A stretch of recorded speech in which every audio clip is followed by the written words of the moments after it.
First of all, we acknowledge the efforts of the Philippine government to bring Mary Jane home. And they have been saying that this is the result of their diplomatic relations with the Indonesian government. We appreciate that.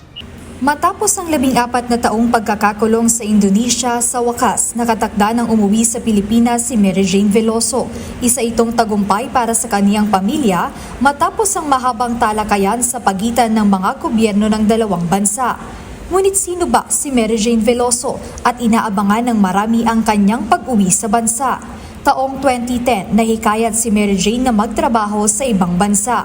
Mula ito sa alok ng kanyang kapitbahay at kinakapatid na si Cristina Serio. So una, sabi sa kanya, nagtatrabaho siya bilang domestic helper sa Malaysia, kaya isinama siya sa Malaysia.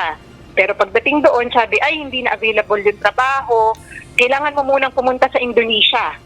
Ayon kay Attorney Jocelyn Dainla, legal counsel ni Veloso, pagpunta ni Mary Jane sa Indonesia, may nagbigay sa kanya ng maleta na hindi niya alam na naglalaman pala ng heroin. So binigyan siya ng maleta, meron silang tinagpo ng mga kalalakihan doon, at ayun, pinadala sa kanya yung maleta. Ito namang si Mary Jane bilang buo ang tiwala sa kanyang kinakapatid, pumayag siya, no? At hindi niya alam na yung palang maleta na ibinigay sa kanya ay naglalaman ng heroin. Ayon sa mga ulat, 2.6 kilograms ng heroin ang nasabat sa customs pagdating sa airport sa Indonesia. Kaya siya ay kinasuhan ng drug trafficking at tuluyan siyang nasintensyahan ng parusang kamatayan sa kabila ng mga kaliwat kanang mga apela. Nakatakda sanang humarap sa firing squad si Mary Jane noong April 2015, ngunit nakatanggap siya ng last-minute stay of execution o pagsuspinde ng kanyang pagbitay. Personal na umapela si dating Pangulong Benigno Noynoy Aquino III sa Indonesia at sinabing kritikal ang testimonya ni Mary Jane sa kaso ng kanyang mga recruiter dito sa Pilipinas. Parang mirakulo nga no, na binigyan siya ng reprieve, yung pansamantala hindi muna isasagawa yung sentensya sa kanya. At ang sabi ng presidente noon, to give her a chance to get justice. Ibig sabihin, para mabigyan siya ng pagkakataon na makatestigo laban doon sa mga itinuturo niyang nag-recruit at nag-traffic sa kanya.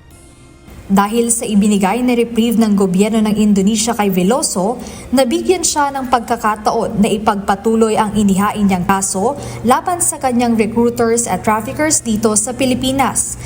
Nahatulan ang mga ito sa salang large-scale illegal recruitment noong 2019 at sa kasalukuyan, dinidinig pa ang kaso at mismong si Mary Jane na lang ang hinihintay na testigo ng prosekusyon para mailahad niya kung ano talaga ang nangyari sa kanya.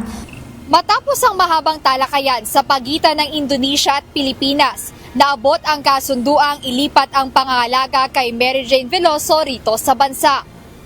Ngayon, inaabangan na ng pamilya ni Mary Jane ang kanyang pagbabalik sa Pilipinas. Kasama ng pamilya ni Mary Jane ng legal counsel nito na umaasa sa panawagan na mapagbigyan ng hiling na absolute pardon mula kay Pangulong Ferdinand Marcos Jr. para kay Veloso.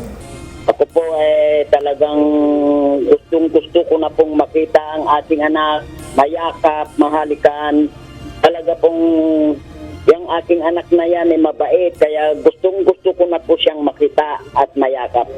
At nananawagan din ako sa ating mahal na Pangulo na sana po kapag napaglapag ang aking anak na dito sa ating bansa, na sana po ibigyan na siya ng clemency kaagad para makasama na namin. Jed Neresina, UNTV News and Rescue. Diyos ang aming sandigan, serbisyo publiko ang aming pinahahalagahan.